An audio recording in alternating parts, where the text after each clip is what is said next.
belajar muatan pelajaran PJOK ya, terutama kita akan membahas tentang renang ya. Baik anak-anak, berenang adalah gerakan yang dilakukan oleh manusia atau hewan ya, sewaktu bergerak di air dan biasanya tanpa perlengkapan buatan. Berenang bisa menjadi kegiatan rekreasi dan olahraga. Berenang itu untuk keperluan rekreasi dan kompetisi itu dilakukan orang di dalam kolam renang ya. Nah ini sejarahnya ya. Ada kolam renangnya. Nah, ini posisi saat melompat ya. Berenang itu tadi adalah salah satu jenis olahraga yang mampu meningkatkan kesehatan ya, kesehatan seseorang ya, yang juga merupakan olahraga tanpa bantalan, berat. Contoh, siapapun yang memiliki berat badan ya, itu bisa untuk berenang ya. Jangan khawatir memiliki berat badan yang berlebih tidak bisa berenang itu nanti masuk ke dalam air, tidak. Semuanya bisa. Ini macam-macam gaya dalam berenang. Ada gaya bebas, gaya dada, ada gaya punggung, dan gaya kupu-kupu. Mari kita bahas satu persatu. Yang pertama adalah gaya bebas. Gaya bebas adalah posisi badan itu harus horizontal, walaupun kaki itu masih cukup di dalam air.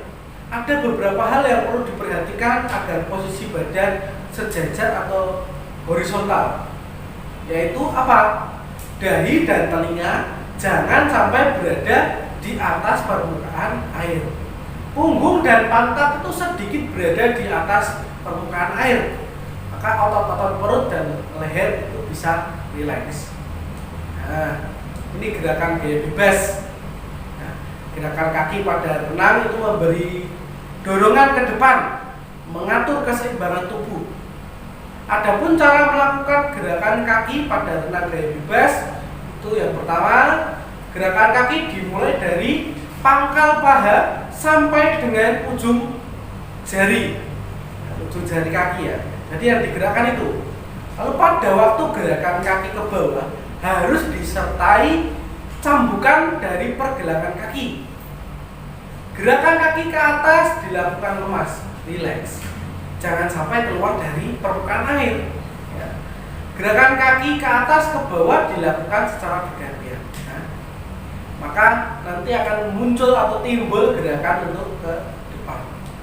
Nah, gerak gaya bebas itu ada gerak menarik pull. Nah, dari posisi lurus ke depan, lengan ditarik silang ke bawah, dada dengan siku dibengkokkan. Ada juga gerakan mendorong. Nah, setelah siku mencapai bidang vertikal bahu, dilanjutkan dengan mendorong sampai lurus ke depan. Nah, lalu ada istirahat. Setelah gerakan mendorong selesai dan tangan lurus ke belakang, dilanjutkan dengan mengangkat siku keluar dari air, diikuti lengan bawah dan jari-jari secara rileks digeser ke depan. Nah, ke depan permukaan air, kemudian jari-jari dimasukkan ke dalam air. Nah, ini teknik gerakan lengannya. Ada siku tinggi di atas air dan di air. Ya. Dilihat sikunya. Ada telapak tangan rendah saat di atas air. Pergelangan tangan ke dalam saat memulai. Tarikan lengan terpusat dari pola gerak.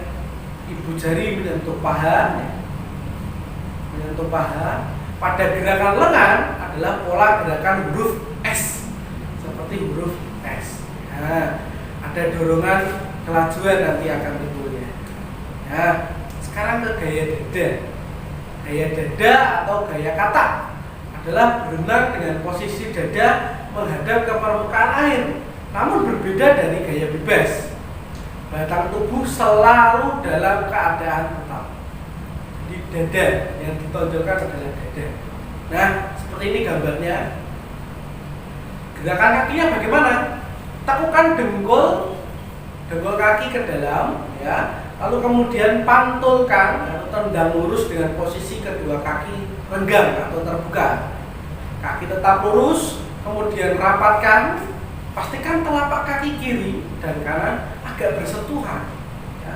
Ulangi langkah di atas dengan urutan tekuk, tendang, rapatkan, tekuk, tendang, rapatkan. Begitu. Ya. Itu akan muncul gerakan ke depan. Nah, ini gerakan gaya dada pada gerakan tangan. Tempelkan kedua telapak tangan seperti hendak bersalaman dan luruskan di atas kepala. Kemudian tarik tangan ke samping kanan dan kiri. Tidak perlu terlalu ke samping, cukup tarik ke samping selebar bahu dan selebihnya ke bawah. Seperti ini ya. Luruskan tangan kembali dan ulangi urutan tangan di atas kepala, gerakan tangan ke samping kiri dan kanan. Ya. Nah, ini gerakan yang sangat unik adalah gaya kupu-kupu. Gaya kupu-kupu adalah salah satu dari 4 gaya renang yang diperlombakan dalam Olimpiade. Karena gerakan kakinya, gaya ini juga dikenal sebagai gaya lumba-lumba atau dolphin. Nah, itu namanya gaya kupu-kupu ya. Saya menyebut gaya lumba-lumba. Bagaimana teknik geraknya? Teknik gerakan kaki.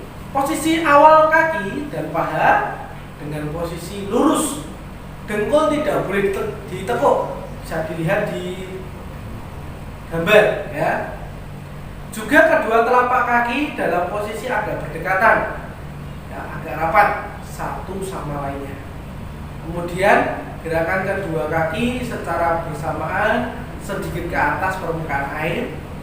Kemudian jatuhkan kedua kaki secara bersamaan ke bawah sehingga memunculkan dorongan ke depan dan pinggul akan terdorong dan naik ke depan.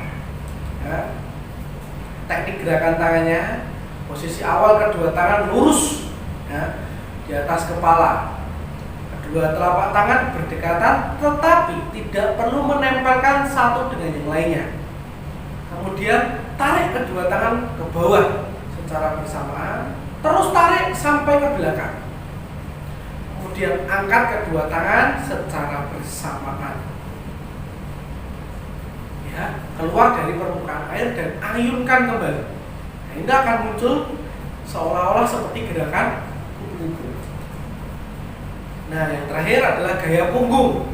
Karena gaya punggung merupakan gaya yang paling berbeda dengan yang lainnya. Karena kita dengan posisi wajah menghadap ke atas. Ya, bisa dilihat di gambar. Ya. Sehingga kita tidak bisa melihat ke depan. Bisa dilihat gambar. Inilah gambar teknik gerakan kakinya. Kaki kanan dan kiri digerakkan naik turun secara bergantian seperti orang yang sedang berjalan, seperti gaya bebas, tetapi dengan posisi wajah menghadap ke atas. Kaki digerakkan bergantian dengan cukup cepat agar arah renang Anda, ya anak-anak, tidak melenceng atau berbelok. Posisi awal pada gerakan tangan itu lurus di atas kepala, kemudian angkat keluar dari permukaan air dan kembalikan ke posisi awal. Lakukan hal yang sama dengan tangan yang satunya. Jadi tangan kiri dan kanan bergerak secara bergantian. Ketika tangan kiri keluar dari dalam air, tangan kanan masuk ke dalam air, begitu seterusnya. Ya.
Sekian pembelajaran pada hari ini. Tuhan memberkati.